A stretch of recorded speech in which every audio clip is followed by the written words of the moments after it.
What's going on, everybody? Welcome to another Brand Doctor live stream.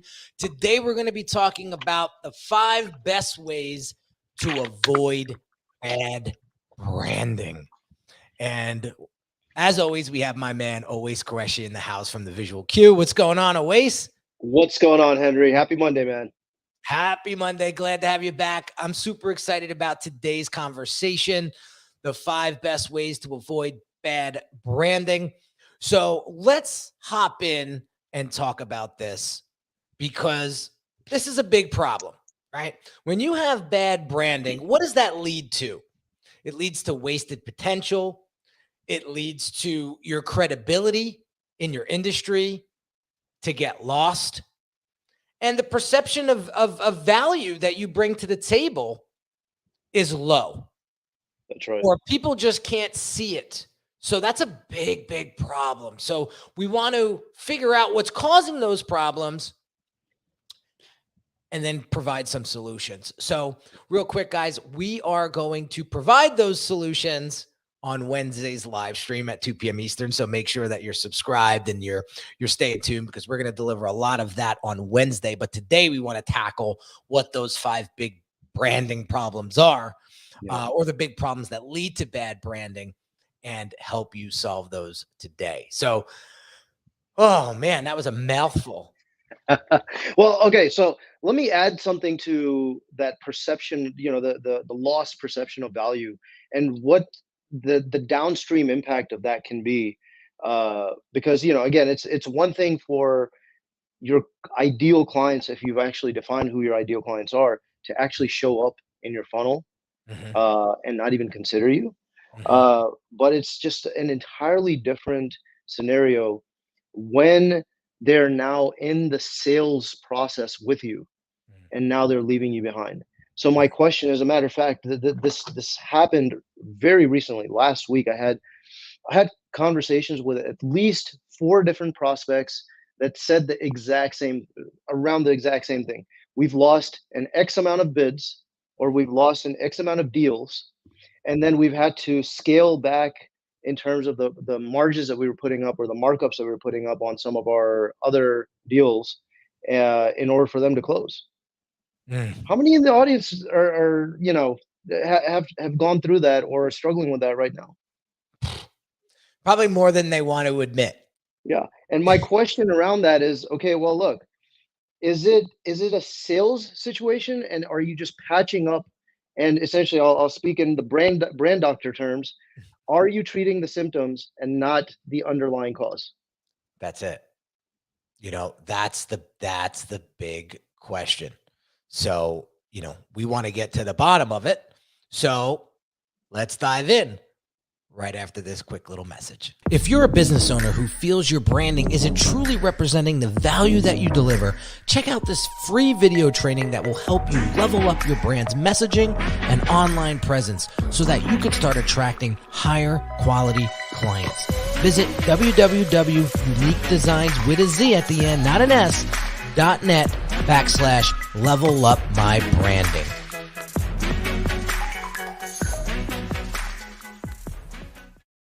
Oh, wait, so let's hit them with bad branding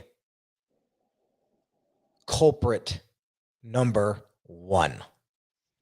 So this is one of the best ways to avoid bad branding in your business is to... Absolutely. Trying to do everything yourself. Trying to do everything over yourself and saying, you know what, I got it. I'm going to go to this website and pull whatever brand asset I can find from here. I'm going to go to YouTube and try to learn this. And that's all fine when you're first starting out. If you're still at that same stage, year 5, year 6, how effectively are you actually fulfilling the business or fulfilling the promises that you've made to your clients if you're too busy trying to brand yourself? Well, that's the thing, right? Everybody thinks that they could build their own website. They could design their own logo. They could do all this stuff on their own. And I got to tell you, one of the best books I ever read was Who Not How by strategic coach Dan Sullivan. And the whole preface of the book is to not get so bogged down into how to do something, but to figure out who can do that for you. That's And correct. so that was just a huge, huge wake up call Yeah, for me. And I notice a lot of the successful entrepreneurs out there and subject matter experts out there, they're looking to delegate as much as they can so that they can stay absolutely. in their zone of genius, right? So Yeah, when you try to do everything yourself, how overwhelming does that become? And then you start looking at your watch and your days and your months and your years go by, and then you start to realize, well, I don't really have time like I used to. And everything, I even put an email out yesterday. I said, I don't know about you, but as I get older, I feel like I have less and less of that valuable asset we call time. that's right. And so how do I leverage it? How do I leverage it? Um, Yeah, and like you mentioned before, you talked about poor client experience for customers. yeah, If you're so bogged down in the working uh, in your business that you're not spending that quality time with your clients or helping them get the results that they're looking for, yeah, man, how much money are you leaving on the table, or potential clients are you leaving on the table by having that issue in absolutely. your business? And you know what? That's a terrible cycle to be in. I mean, it feels like a hamster wheel, but then on top of that, again, look at the long-term impact of that in terms of the way that you can scale your business and your inability to do that. Mm. And if you're ineffectively delivering what your promises, well, guess what? Now that also impacts the reputation of your brand. Yeah, it's Are you going big. to bring in new customers? It's a big problem. Yeah, It's a big problem, and it's all going to lead to bad branding at the end of the day because you're not doing the next thing that we're going to talk about, which is failing to plan. yeah, Okay. Not having a real plan of action, guys, is going to lead to a ton of wasted money, time, and energy. I cannot stress that enough. Did you want to you wanted to add something?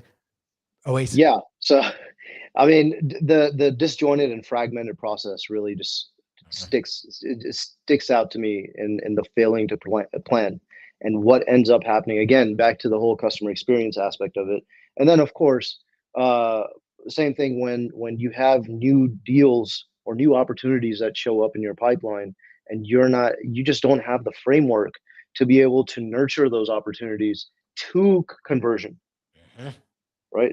mhm. But again, I keep saying this over and over again, do not treat the symptoms, find the underlying causes. Right. I'll give you a quick example. Had a client that had a pretty solid following on LinkedIn. His engagement on LinkedIn was very impressive. I mean, he would put out a post once a day and he would get all these likes and comments, and he was really really pulling in some attention over there. Yeah, But the problem that he was having was, yeah, I'm getting all this attention, I'm getting all this engagement, but I'm not clear on where to take these folks now. Now that I got their attention, I don't know where to bring them. And so I'm on this hamster wheel of creating all this content to, feed my audience, but there's no real plan in place right. to guide them to a sale. So that's a big, big problem. So Absolutely. failing to plan is huge. That's why I say, you know, when I'm building brands for clients, I'm not getting into the website design and the funnel design and the whole brand identity system until we come up with a plan of attack. It's like Yeah, I use this example a lot, but you're not going to build a house without plans, right? And you're just cruising for a bruising if you try to do that. yeah, You willy nilly piecemeal it together, and yeah. you're gonna have a big problem. Had a I think I mentioned this a couple of weeks back. I met with a prospective client who was building a fairly large multifamily property, and comes to me and says, "Can't we just skip I just want a fast pace to just the design process. And I was like, okay, let's do that. Let's do that. Let me ask you, what would happen and what are the risks around you doing the same thing without a blueprint and without some architectural plans when you build this multifamily property? Hmm. Stopped in Hmm. its tracks. Exactly. Like, I get your point. Exactly. So, all right. So we got failing to plan. We got trying to do everything yourself. What's the next thing? Lack of direction, That's it. not knowing where to go. You're driving your marketing and sales as a result of that with a blindfold. You want to Yeah. get in your car or drive with a blindfold? Or I like to say, or you're going to drive cross country without a GPS. Yeah, I'll see you in 3 months from now, instead of 7 days, right? That's it. It's a big issue that I see a lot of SMEs dealing with, and they come to me like, listen, I got all these ideas in my head, and I don't know how to execute. I don't know which place to start. I don't know what's going to bring me the most ROI. Well, we got to sit down and analyze. We got to throw everything on the table and figure out, all right, what's based on your goals, based on your market, based on how you want to structure the model of this business. Let's find the best one. But you can't just, that's not a one sitting discussion. It's not a 2-hour conversation and then we know what we're doing. It's you got to flush a lot of things out before you can start to head in the right direction. that's right. So big deal there. The Yeah. next one that I want to share with you to help you avoid bad branding decision is not having the right offers. This is such a big deal. Everybody says, oh, my ads don't work, or I just hired this agency and they're not doing anything for me because our ads aren't converting. Well, they can only do so much for you if your offer sucks. So if there's a poor product to market fit, you're in big trouble. That's right. Yeah. And one of the other things you've kind of written it over here, you can't monetize your expertise, and you're selling your time for money. If you're a subject matter expert, chances are what's happening is you start out and you're like, okay, well, you know what? I'm going to value myself at this particular rate, this particular hour. Mhm. And then you just continue to raise those rates, but what's happening is you're still exchanging time for money. Yeah. And there's only so much that'll cap out, even with with you increasing your rates constantly, Mhm. right? So I actually asked one of my clients this, who's a leadership coach for $500 million companies. I asked him, like, okay, you've got you've been able to acquire this really large client, and that's wonderful. But what happens once this client leaves and you're still selling your time for money, Mm. right? What's What was that his going to do? answer? How much? He was like, that's where I need you for. Mm. That's where I need for you to work out here. Mm. So really, look, I mean, we want to be able to protect our clients from a massive. I mean, that's a financial threat to me. A business, as a matter of fact, one of my mentors a couple of years ago told me that none of their clients represent more than 7%. It's a strategy of his to not allow for any of his clients to represent more than 7% of his business. Mm. Yeah, it's safe. That's definitely Exactly. a safe margin. So in case one client happens to leave, or in case, again, there could also be clients that realize that they represent a pretty large, significant amount of your business, and now they start using that as a buying power for them. Mhm. Now Mm. you're getting abused. Yep. Yeah, So it's a lose-lose. yeah, It's a exactly. That's lose not for a the good client. situation to be in. Yeah. Yeah, it's a So lose. you know, Yeah, I'm sorry. connecting it back to the sorry. So no, I mean, I'm sorry. I've gotten a little passionate about this lately because Let him go. Let him my go. my client has been struggling with this, and we're trying to get him to realize that, okay, well, look, uh, let's start coming forward from the value perspective rather than just selling your time in exchange for money, Mhm. because there's a cap to that. There's a growth ceiling there. So there's a planning there that needs to be implemented, and then of course, again, just making sure that he's able to monetize his expertise. Yeah. Here's the thing. I've dealt with this with a client in the past where they were selling time for money. They were a consultant and they weren't charging enough. So they were literally on this hamster wheel of just like $250 an hour, and you got 50 clients and there's no quality of life, and it's awful. And then once those clients dry up, like you were saying, now they don't have enough runway. Yeah, They don't have enough runway to make it to the next round of clients. that's right. And it's horrible. So, Yeah, you got to have the right offer. It's got to be priced right. It's got to be positioned right.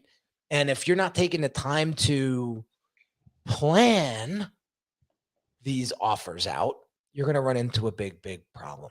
And I don't want to see that happen. How many times, I got to tell you, how many times I came up with an idea in the shower, got downstairs to the office, got everybody on a meeting and said, I want this landing page built out. This is what I was thinking. This is what, and then it falls flat. yeah, That was like my MO for like 2 years until I finally said to myself, I'm done spending thousands of dollars on ideas. Why don't I spend thousands of dollars on one big idea and really flush it out? yeah. And then stress test it to see if it actually is going to have legs and make me money. That's That's when right. I started to win. Yeah. And I think the big problem there stems from not knowing who your ideal clients, and we talk about this over and over again, but that's the product market fit. If you don't know whether you're even tapping into the right marketplace, Yep. and that marketplace has a need for your services or for your products, you might just Yeah. be in a completely, you're not going to sell anything. No, you're gonna be investing in a very expensive hobby. Yeah. That's the problem. That's the problem. Now, lastly, here's another great way to avoid bad branding is to really get an understanding of what your competitive advantage is.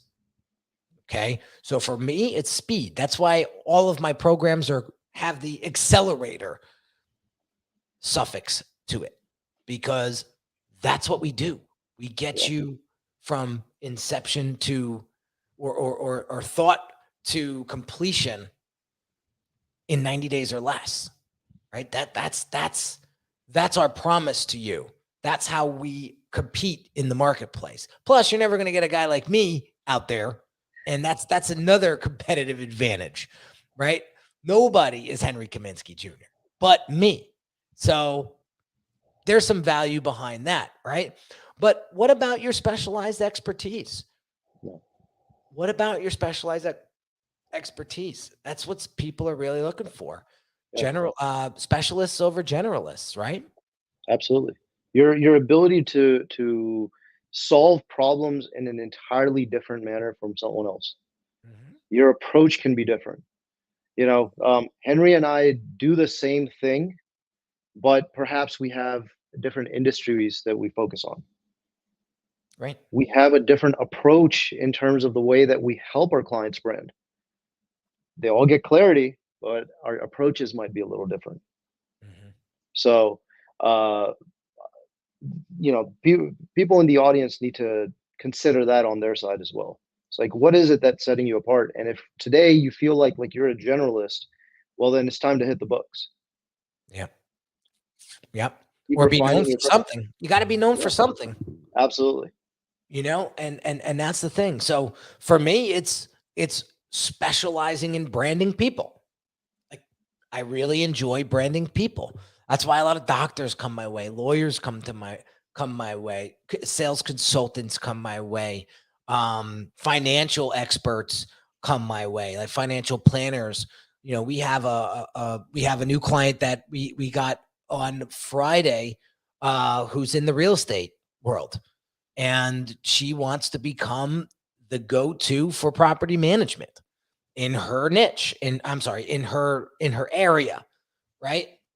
So I said, this is right up my alley. I cannot wait. Because she's outside of Los Angeles, so it's like she's in a prime zone to really make something of herself locally. And again, the business has been in business for 20 plus years, and it's almost as like they don't exist, right? And that's when she was explaining that to me. She said, listen, I have all these ideas in my head, and I've used all of these, like, mediocre agencies to get me my logo and to get me my website, and everything is coming out cookie cutter. Her words, not mine. Cookie cutter. And she goes, there is so much wasted potential here by me working at this level. So I know it's going to be investment. I know it's going to be an investment, but if I'm going to, compete with the Property Brothers on HGTV, then I certainly need to position myself and brand myself in a fashion that's going to help me get there. Valid point. But she's guilty as charged because she was trying to do a lot of this stuff herself. She didn't have a clear plan. She lacked a direction. And she, to this day, I don't think knows her competitive advantage. So over the next couple of weeks, we're going to be pulling all that out of her through the Brand Accelerator program and through that discovery process. And we're going to get her the brand that she's going to wear, that she's always deserved. And she's going to turn this business into a multi-million-dollar operation. Nice. Hey, Henry, okay, let me ask you a question. Shoot. When you take your clients through the workshop, through the Brand Accelerator program, that initial piece, right? What is the usual reaction? You're welcome to just show the facial expression along with that reaction. What is the facial expression and the reaction that you typically see? You ready? Yeah. Yes. I can't. Just they didn't see the opportunity. They didn't see the outside of the label. Yeah. And they didn't realize what was possible. Yeah.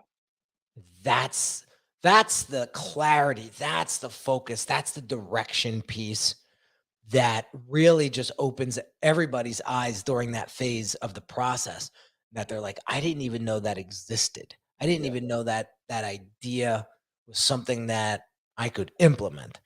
Right. That's the power of planning. Exactly. And, here's how I like to describe it. A lot of times they think about it, but it's not something that's in front of their minds because they're so busy doing what they do for a living. But it comes up very passively, so they're not actively thinking about what's my competitive advantage, how am I differentiated, what am I doing different in relation to my competitors. Mm-hmm. Who are my ideal clients? Yeah, they're talking to them, they're on a usual basis, they're nurturing those leads, whatever it might be, but it's not something that they have taken the time to document. And so what I've found is that when I sit with them and take them through this process, and we're getting everything out of their heads. Mm-hmm. And it's showing up in this sort of a very organized visual format, and it's that exact same. It's like, I can't believe you pulled all that out of my head. That's it. And that's the key. That's the key to proper branding and to a successful branding project, is to do all of the pieces that we talked about today and start there. Because if you're failing to do any of these, then you're just going to get into that bad branding rut. Correct. And it's going to cost you 5 times the amount of money if you'd done it right the first time. And I remember clear as day, one of my clients saying in the questionnaire intake for the brand assessment, it's about time I put a program together the right way. His words, not mine. And I said, I don't blame you, you know? So it's tough to do by yourself. I will say that. Even me as a branding person, I need somebody on the outside. Why? I have branding coaches that help me see the outside perspective. I'll give you a quick example. Every Friday we meet. It's like a coffee and Zoom type of setting, and we sit for an hour, and we did a analysis of Unique Designz and the brand Dr. Brand. And we looked at, he asked me a question. He said, what are some brands out there that your clients really have an affinity towards? And I said, this is overused, but I'm going to use it. Apple. So we looked at the Apple website and we saw how clean it was. Big imagery, short text. It was very, very just, you know how Apple design is. It's real posh. Very minimal. Yeah. Then we zoomed out on the site, right? You could do that on Chrome, right? You zoom way out and you could see the whole overall structure of the landing page. Then we opened that. Then he said, all right, give me another brand. I was thinking out loud, and he says, well, aren't your clients like interested in retirement, like setting up their legacy and all? And I said, yeah. He says, go to the prudential.com website. So we go to prudential.com and we zoom out. And I started to laugh. He says, do you see a similarity here between Apple and Prudential? He says, all right, now give me a direct competitor. I said, not really direct, but somebody that does what I do, VaynerMedia. We go to VaynerMedia.com. We go to the homepage. We zoom out. The site structure. What does it look like? Apple. So there is a common denominator here. Now, these companies that I just mentioned are in completely different industries, but they know who their audience is. That's why they have that look and feel, but they have their own flair to it. They have their own essence to it. Yeah. And that's the key that I want to share with you today is get outside of your microcosm that you're living in. Because if you keep watching the same 5 people in the same industry that you're in, you're just going to vomit and just make a whole bunch of the same stuff that everybody else is making. And that is a common problem that leads to bad branding. You got to step out of that bubble. You got to step out of that bubble. And one of the big aha moments that I saw on the prudential.com website was the text that they used. Invest in your future. More time with your family. These are all the things that are super important to the clients that I serve. So what did I do? I started taking notes on the prudential.com site. And I said, what can I borrow from this site and bring into my world? And I started taking notes. So there you have it, guys.